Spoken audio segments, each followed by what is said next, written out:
¿Qué es la originalidad? ¿Qué significa ser original? Es imposible crear algo de cero que no tenga nada que ver con algo que existió antes, pero eso no significa que existan las copias y existan las cosas que van más allá de tomar inspiración o de construir sobre algo ya existente y directamente explotan el trabajo de otros creadores para beneficio propio. Pero entonces tal vez la pregunta sea, ¿dónde está la línea entre inspirarse de lo que vino antes, construir en base a lo que ya está construido y copiar?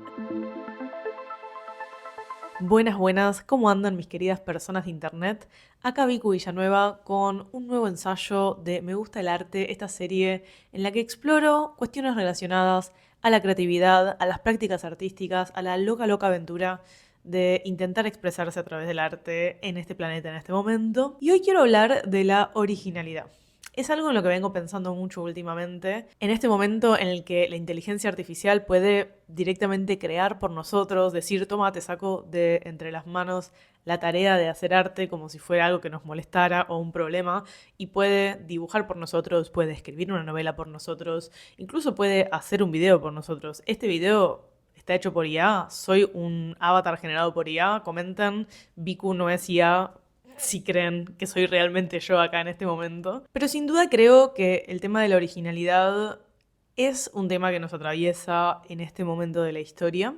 Creo que un aspecto clave de la originalidad cuando pensamos en qué es lo que hace que algo sea original es la sensación de que hay una cierta novedad en eso que se está proponiendo, de que no es una copia. Hay momentos culturales, artísticos en los que emerge algo que da la sensación de ser lo primero que sucede de ese estilo en la historia. Por ejemplo, ahora que está de moda Michael Jackson, no nos vamos a meter en ese agujero de conejo, es innegable que cuando Michael Jackson hizo el moonwalk, que es el paso ese que hacen todos los imitadores de Michael Jackson, emergió en la cultura algo nuevo. La sensación con un artista como Michael Jackson o un artista como Madonna, por ejemplo, también, era la de originalidad, la de emergencia de algo nuevo. Sin embargo, esto no significa que ni Michael Jackson, ni Madonna, ni los Beatles, ni cualquier artista del mundo que se considere novedoso, no construya con los bloques de lo que fue experimentándose previamente. Yo soy de la idea de que nada surge en un vacío, que la cultura y la sociedad son un complejo entramado de referencias y colaboraciones, muchas veces inconscientes. Por ejemplo, Carl Jung, cuando habla del inconsciente colectivo, habla de ideas, símbolos, imágenes que están compartidas en el inconsciente de la sociedad, más allá de en nuestras pequeñas cabecitas particulares. Y hay una frase de Michael Jackson muy graciosa en este sentido que decía que cuando se le ocurrió una idea tenía que hacerla rápido porque si no el universo se le iba a dar a Prince. Yo no sé si ustedes sabían, pero en una universidad yankee, yo descubrí esto recién, googleando cosas para este video, se hizo un algoritmo en el Laboratorio de Inteligencia Artificial y Arte de la Universidad de Rutgers. No es en este caso la Universidad de Massachusetts, que es la que solemos responsabilizar de absolutamente todas las investigaciones del planeta, pero esta gente de este laboratorio diseñaron un algoritmo que supuestamente puede medir la originalidad. Lo que hizo este algoritmo es diferenciar las obras originales de las copias o repeticiones por lo diferentes que sean de las obras anteriores y por su influencia en las obras posteriores. Más allá de mi duda de si un algoritmo puede efectivamente medir la originalidad del arte, es un buen ejemplo de lo que se suele considerar la originalidad, que no repita en demasía cosas del pasado y que influencie cosas en el futuro. El algoritmo analizó 2.600 dimensiones diferentes en cada una de las más de 60.000 obras, cuadros y esculturas fechadas desde el siglo XV hasta el año 2010 y el resultado fue que la obra más original es el Cristo crucificado de Francisco de Goya. A mí me encanta Goya, pero por lo pronto podemos ver que no es lo temático necesariamente lo que es original en esta obra, porque pintar un Cristo crucificado en el año 1780, bueno, no era precisamente una novedad, pero sin embargo las cosas que se midieron para decidir en este algoritmo que esta es la obra más original de la historia fueron la serenidad de la figura, el fondo oscuro y neutro y el uso magistral de la luz que crea transparencias y sombras sutiles. O sea que en el caso de esta pintura lo que la destaca en su originalidad es puramente la dimensión técnica, pero también esta idea de un Jesús sereno y no sufriente. Entonces Goya, al pintar un Cristo crucificado sereno, estaba rompiendo con el patrón de repetición de lo que se había hecho en ese momento en ese tema. Creo que lo que demuestra esto es que no hace falta inventar la rueda para hacer algo original. La originalidad puede venir de muchos aspectos de una obra que no necesariamente son el concepto central o el tema que se está abordando. Y creo que entender esto da mucha libertad a la hora de crear y le quita un poco la presión a la hoja en blanco, sobre todo cuando tenemos la intención de hacer algo en nuestra mente bueno, que trascienda, que le importe a otra gente. Muchas veces la presión o la voz que aparece es: no estás haciendo nada original, sos incapaz de tener una idea nueva. ¿Por dónde empezar? ¿Dónde encuentro una idea nueva? Si, y esta es una cosa que se dice muchísimo también, ya está todo inventado. Más allá de si creemos que el algoritmo mágico de la Universidad de Rutgers es la autoridad máxima en determinar qué es originalidad, nos da una referencia de algo que es muy cierto cuando hablamos de originalidad, que es que no hace falta inventar de cero algo para que algo sea original. Muchas cosas que fueron consideradas muy rupturistas con lo que venía sucediendo antes en sus respectivos momentos históricos tienen que ver no solo con el contexto cultural y social que rodeó ese lanzamiento, sino muchas veces también con reinterpretaciones de cosas que ya existieron antes.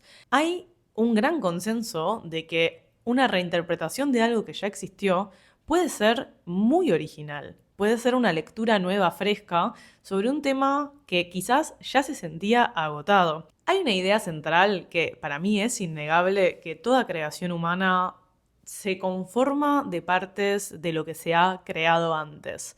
La mente humana funciona muchas veces referenciando, tomando un poco de acá, tomando un poco de allá, de distintos contenidos, de distintas inspiraciones. Podemos combinar la sensación que nos dio mirar un árbol con un libro que leímos y con una canción que nos gusta y con una melodía que salió en una guitarra para crear a través de eso una obra que es nueva en la dimensión de la forma en la que la hacemos, pero sus componentes, como si se tratara de un budín, vienen de cosas que ya existen previamente. Y eso necesariamente no lo hace malo, no lo hace inferior. Podemos tomar cosas que ya existen, referenciarlas, incluso la cultura de los samples en la música, que ha sido muy controversial a lo largo del tiempo, se basa en tomar prestadas cosas de otras canciones, de música ya existente, para revisitarlas, reinterpretarlas y hacer algo muy original con eso. Entonces, si eso es así, mucha gente se pregunta cuál sería el problema de que la inteligencia artificial tome aquello con lo que la entrenamos, tome aquello que subimos, lo que existe en Internet,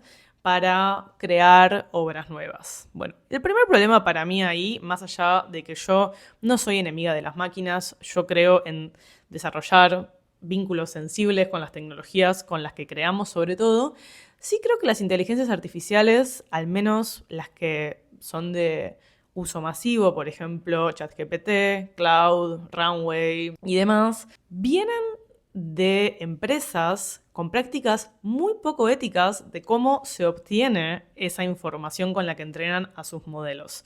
Acá entramos también en el terreno de la autoría, que incluso entre seres humanos es un obstáculo para poder crear cosas tomando de otras cosas que ya existen, de otros artistas. ¿Existe algo así como una copia demasiado cercana al original que constituye un robo?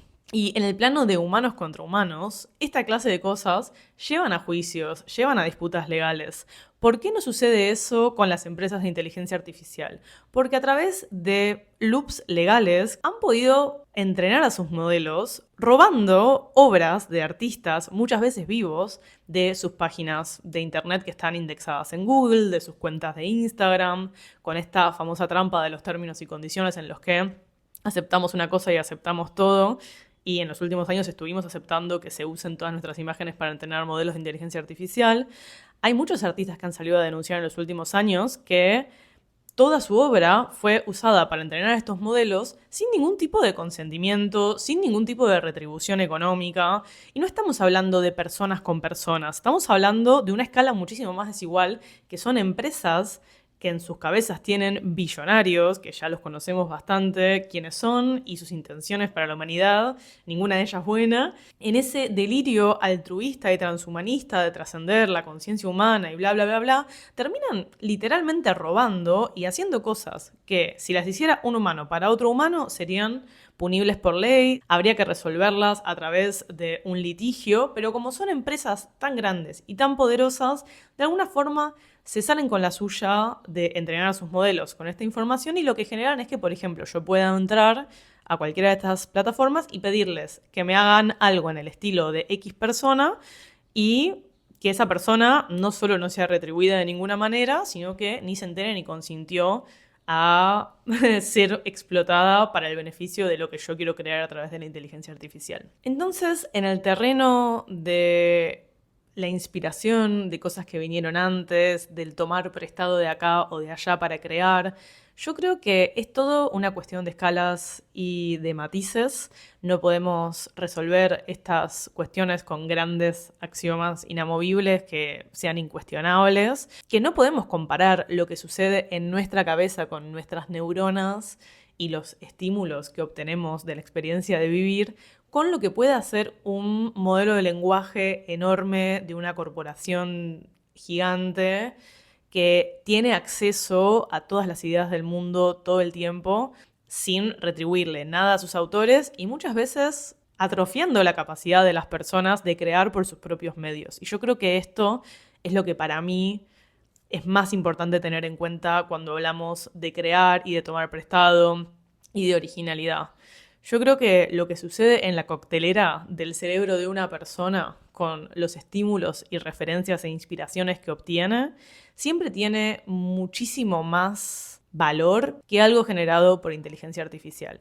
¿Se puede utilizar inteligencia artificial como un recurso técnico para resolver cosas? Por supuesto, yo igual estoy dando mi opinión y me interesa mucho ver qué piensan ustedes, coméntenme sus ideas sobre este tema, pero sí creo que en lo que tiene que ver con lo conceptual, con lo poético, con las ideas, cualquier cosa que salga de una cabeza humana o una combinación de cabezas humanas va a ser mucho más rico, mucho más genuino, mucho más sensible que algo que se le ocurre a un modelo de lenguaje a gran escala.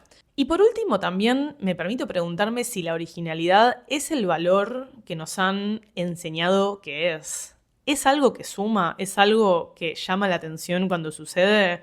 Sí, por supuesto, cuando algo se siente como una novedad, cuando algo se siente como rupturista y que no se parece a nada que haya venido antes, por más que tome prestado de acá y de allá de distintas cosas, genera una sensación de esperanza, de expectativa, de inspiración.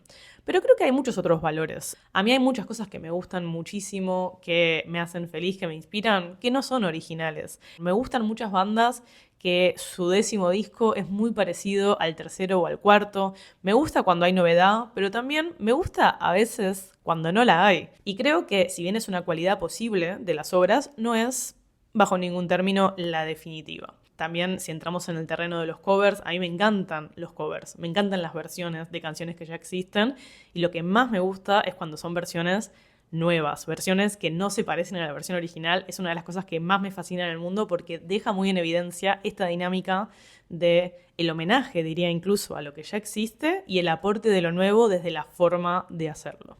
Así que me encantaría leer sus ideas sobre esto, sobre la originalidad, sobre mi rant, sobre la inteligencia artificial. Me encanta leerles, me encantan sus comentarios. Cuanto más largos son, más feliz me hacen.